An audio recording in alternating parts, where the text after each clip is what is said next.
Hello, how you guys doing? Welcome to my biggest 2020 leadership lessons. Now, this is going to be the very first in the series of videos to come, and I call it this series 000. More like the grand rules, right? The very foundation. So, for those of you who have watched the introductory video to this project, you probably would have heard, for the sake of those who didn't watch it, let me just spend a few seconds just to talk about it. Now, I talked about the vocalized nature of the year 2020, and basically that was to speak to the elements of how volatile the business environment has been, how uncertain it has been, and of course how complex and ambiguous the business environment has been. And I also talked about the fact that I was handed a project that will stand the test of being one of the biggest projects I've ever handled in my career, so to speak, in my leadership journey, as it were, and which was basically to lead a cross-functional team of an organization that has employees over 1,200 to transform the culture aspiration, right? To achieve the culture aspiration and transform the culture of the organization. Now, truth be told, the culture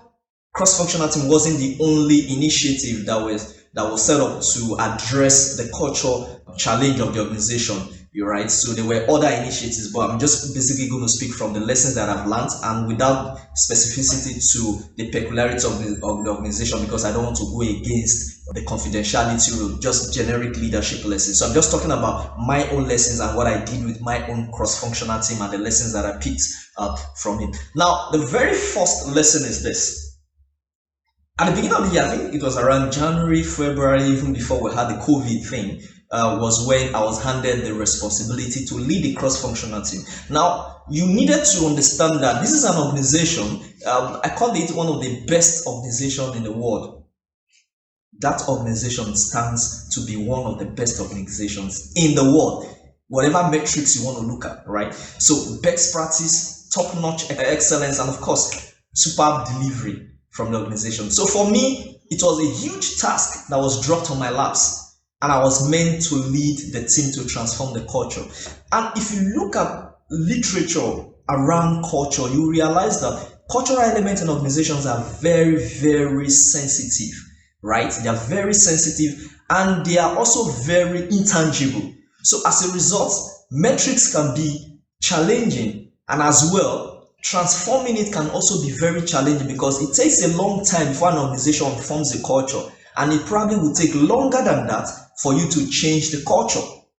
That's another peculiarity. And what that brings to mind is literature will tell you that to change an organization culture takes an average of about 2 to 3 years, sometimes 3 to 5 years. That is what you're going to find. So handing that kind of task to me and expecting me to deliver in a year was highly incredible, right?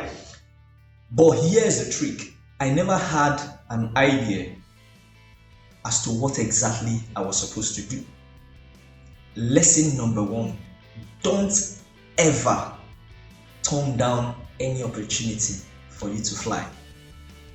Now, it was easy for me to have said, you know what, sorry, I don't know what to do. And hands off and say, you know what, you probably will look for a different guy or someone else to handle this task, because I basically have no clue as to what exactly to do. And they bring to mind a lot of us, youth, business leaders, opportunities provide themselves in the form of responsibility to us. And then because we think we don't have what it takes, we relegate ourselves to the background and give up and say, you know what, sorry. Even before trying, you tell yourself, I can't do this. You quit even before trying. That is the greatest tragedy that can ever happen to you. Now, let me quickly tell you a story. This happened just yesterday. Myself and my team will be trying to work on a project that we're going to be rolling out early 2021. And we're trying to scout for talented youth that we're going to help out in this project, right? So we got someone from one of the universities in the south who still studying, but the project we're trying to handle, it's a project that has to do with her field of study. So she basically sent me a friend request on Facebook, and when I looked through her profile, I saw that, she has a bit of experience in this area, and that is what we needed. So I quickly chatted her up, and got her invited over. We had a sit and we discussed. Long story short, she was excited about the project. Then I sent her the KPI. 2 slides. This is what we're looking at. This and these are the elements we're focusing on. This is what we want to achieve. And boom, she responded back and said, I'm declining. I'm not doing this. At first, I really didn't pay attention to it. I said, oh, fine, that's fine. I just moved on. But just yesterday, it occurred to me, why did you do that? Because a member of my team asked me, hey, when is she joining us? Then I told her, oh, sorry, she declined. She's no longer going to join the team. Then at that moment, it hit me. How come she said no, she declined, and you didn't bother to ask? Why? The challenge, the problem could have been from me. So I just pulled up a call through to her and I asked her, in sincerity, can you please tell me why you declined? I mean, this was someone who was very enthusiastic, someone who was excited at the opportunity from the get-go. So why did you decline?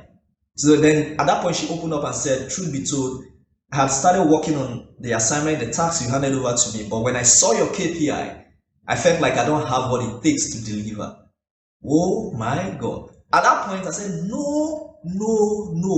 You don't shoot yourself on the foot. You don't shut yourself out even before taking a trial. Lesson you must note. Don't ever disregard yourself. Don't ever relegate yourself to the background where you've not given yourself an opportunity to even try. I say you don't do that. Because what happens is this. You wouldn't know how much strength you've garnered. You wouldn't know how much width you've developed over time in that area of expertise if you don't give it a trial. As a matter of fact, there are a lot of things you only discovered you could do by reasons of crisis and circumstances around you. So responsibility, task, circumstances are opportunities for you to discover yourself. So what responsibility does, it helps to introduce you to you. So rather than quit even before trying, all you needed to say is this: manage your expectations. So you tell whoever is handing over the task to you and say, you know what, I know this is a huge task. I don't have what it takes, but if you are willing to help me, I'm willing to work and learn as well. So by that, you manage your expectations. So you underpromise and you basically overdeliver. So when I spoke through all of this with her, she was so excited and said, do I still have the opportunity? And I said, of course. I actually didn't call you because the opportunity was still open. Even though it was open, I only called you to know why you declined. But interesting to know, you only declined because you felt what you had was not good enough. I like working with people like that. So for me, I feel you have what it takes to deliver. And I could hear the excitement in her voice, and she go back to work on that. So my lesson basically to you is this: don't ever shut the door even before you step out.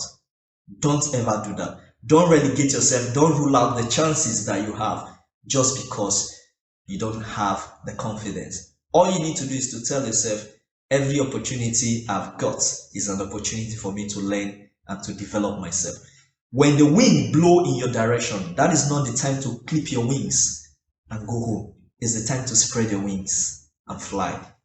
This is the end of the series 000, the foundation. See you at the next series. Thank you very much.